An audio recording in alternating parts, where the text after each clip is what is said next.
Welcome back, family, to Unto Re, a New Me, episode 17, Settled B. And as always, we must start by honoring our ancestors. So today's quote comes from Nina Simone, and it says, "An artist's job, as far as I'm concerned, is to reflect the times." And I think this quote really stands out for me because it really shows the purpose of my work. Like, it really embodies the meaning behind why I do what I do. Like, when I write my poetry, I need it to reflect what's going on. You know what I'm saying? This is not a fairy tale. This is not fairyland. Like, it's not fiction. Like, I would love to write fiction, short stories, but they're still going to have truth in them. You know what I'm saying? They still have to reflect what's going on in our communities and what's going on in our lives. So, as always, a little plug. Please check out Sometimes I Cry, a book of poetry, available on Unlearn to Relearn.us and Amazon Kindle. How I'm feeling today? I'm feeling really forgiving. It's just a lot going on in my head, and I think that it's all coming up because I'm really trying to figure out what's going on, and a lot of it I can't really address right now just because of the circumstances and the time that's passed.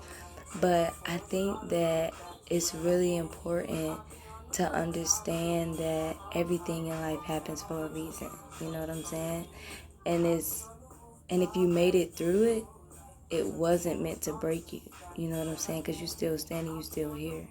So I think that I'm really just in a place where I'm feeling like real forgiving, of myself, of others, of everything, like, except for white supremacy. I can't forgive that. I think that because I'm forgiving everything else, I'm making room to fight the fight against white supremacy because that's just unforgivable. As far as my daily self-care goes, I got everything done today. I actually did talk on the phone. I did my yoga. I even drank water. But I don't know. Today was the first day of school, and I didn't really have class, but it was just a mess. You know what I'm saying? With everything that's going on, you would really hope that the schools have it together. And being an educator, I realize and recognize like how what's going on the outside affects the classroom. But at the same time, like, we spend a whole lot of money to be in these classes. And for me to just today receive an email from a professor on the first day when you got something due Sunday, unacceptable. Unacceptable. But we're not going to dwell on the negative. As I said, I'm forgiven. I'm glad I got it now. I can go ahead and get it done after this. Back to homework. Ugh. Anyway, self-care questions. The first question today is, what's something you consider unforgivable and why?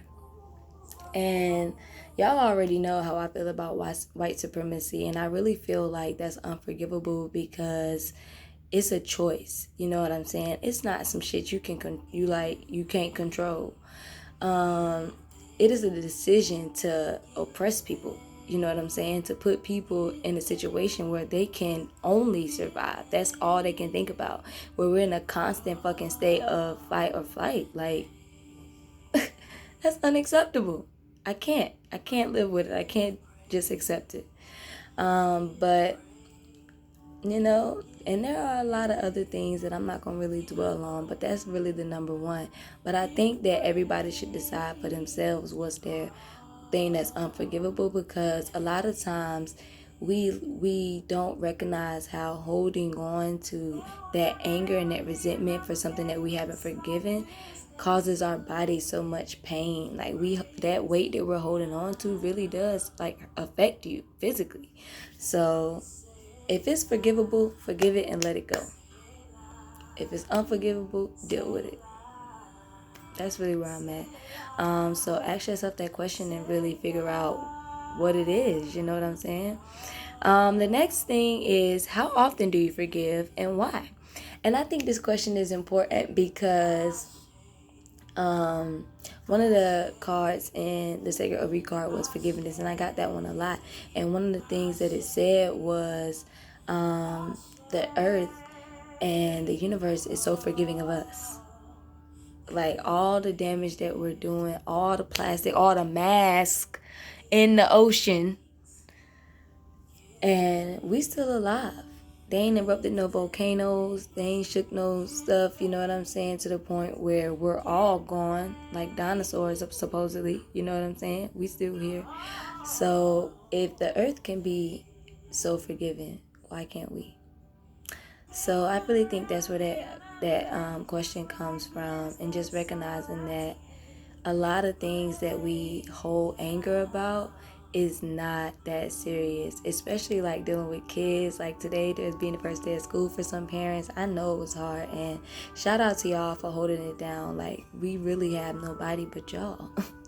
Y'all see how the school system is treating us. We really have nobody but the parents. So real big shout out to parents today for holding it down for your students and your kids. But if you're feeling frustrated, you have to realize that this is literally day one. You know what I'm saying? Of supposedly 180 days. We have to learn to forgive and forget. Like, drop it. Some things don't need to be forgotten. You know what I'm saying? You need to remember so you don't get in those situations again. But some things need to just let it go. So I talk with spirit, y'all, and I got some interesting cards today. I got the 2 of machetes. See that? The 3 of machetes. Reversed, actually. And the 9 of brooms. Also reversed. So the 2 of machete represents doubts. And what stood out to me in the reading today was, break the barrier that you have built up to protect yourself from what you perceive as danger, to find your inner voice again.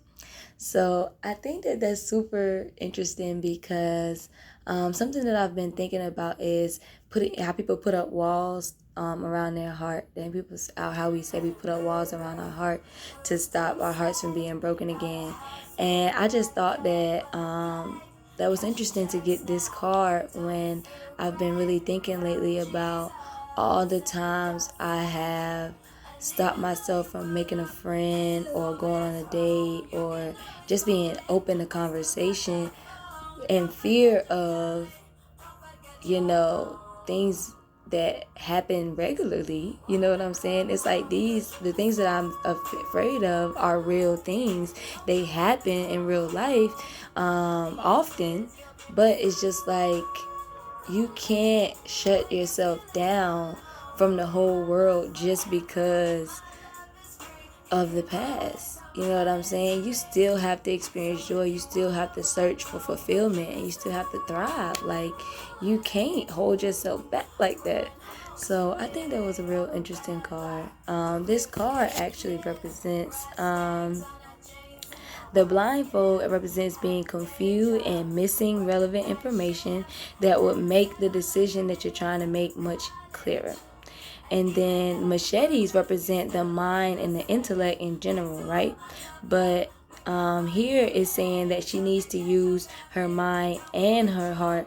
And the moon in the background, I really ain't see it, but I guess it's behind the clouds somewhere. The moon is supposed to represent trusting your intuition. And this card actually reminded me of Frankie and Alice. If you've never seen that movie, go watch it because it's definitely that protection and missing the whole shit. The next card I got was 3 of machetes, and this actually represents tension released. And what stood out to me from the reading was, if you can start seeing pain as an opportunity to expand and learn, life will suddenly become a whole lot less painful. And that's also mindset, and that's looking at everything like a lesson. And I think that is something that I've been practicing, and it is something that I've been working on. specifically with like my fear of spiders. So I learned recently that spiders represent abundance, and there's a little spider named Abundance living on my sink. My granddaddy Longleg, and we just been hanging together for about a week and a half now. And I don't know if y'all can see my hands, but just talking about this spider really do break me. Like, yo, I be in the bathroom, like, you know what I'm saying? What up, homie? Like, I'm not playing. But, like, I'm really trying to change my mindset. And I think that it's just like a real life test, like a in-your-face test of, are you going to be scared of abundance your whole life? You know what I'm saying? It ain't doing nothing to you. It's just there. It's just there. It ain't doing nothing to you. So you going to keep being scared? So really, that's what it's about. But this card actually represents pain being inflicted by words, actions, and intent on the emotional and physical self. And the clouds represent hope. The clouds at the top represent hope, but I got it reversed. So it actually represents negative self-talk, releasing pain, optimism, and forgiveness. And I thought that was wild because, like I said already, I was thinking about forgiveness, and I got forgiveness and Sacred card today, and I just been feeling like really releasing. So I think that that's cool that it's aligned with how I'm feeling. The next card was the Nine of Brooms, and the Nine of Brooms represents alertness. And what stood out to me from the reading was you have the inner strength and stamina and will to go on despite impossible odds. And I think that one was cool because I really been worried about like juggling everything this semester. And I actually had to drop a class because you have to be taking the February bar in order to take it. And but I actually am still a full-time student because I always take more just in case something like this happen, and also to graduate on time because they be playing with you and don't tell you how sometimes it can be thrown off. So I was like, dang, scrolling today, like, do I need to add another class? And I decided not to because it's just like I have the stamina and will to get through everything, and I don't need to add anything else on. Like, there's no reason to. I got one more semester and I got enough space to get everything done. So I'm going to just ride it out, and it's going to work out fine because it always does. This card, actually, with all the brooms behind them, represents a final challenge before your goal. And it's like he's not aware, or he's gotten through all these other things, but he still has this one final one to deal with. And I actually got this one reversed as well, and that represents inner resources, struggle, overwhelm, and defensiveness and paranoia. And I think that's real. I've been getting overwhelmed a lot, and I have been struggling recently, but I think that the reality is I'm pushing through. Like, I'm making it through, and I'm coming to a place where, I'm going to come out on top. Like, ain't no other way. Ain't no other way. I'm either not going to make it or I'm going to come out on top. So, the poem I have today is short and sweet, but it's called What Saved Me. It goes, and in the end, what saved me was love. And I believe it and I receive it, y'all. Love is the answer. The final quote for today is from Bethany Epiphany J. Bryant, and it says, as a Black woman, the decision to love yourself just as you are is a radical act. I think that's real for everybody. But remember, always love yourself first. Y'all be great.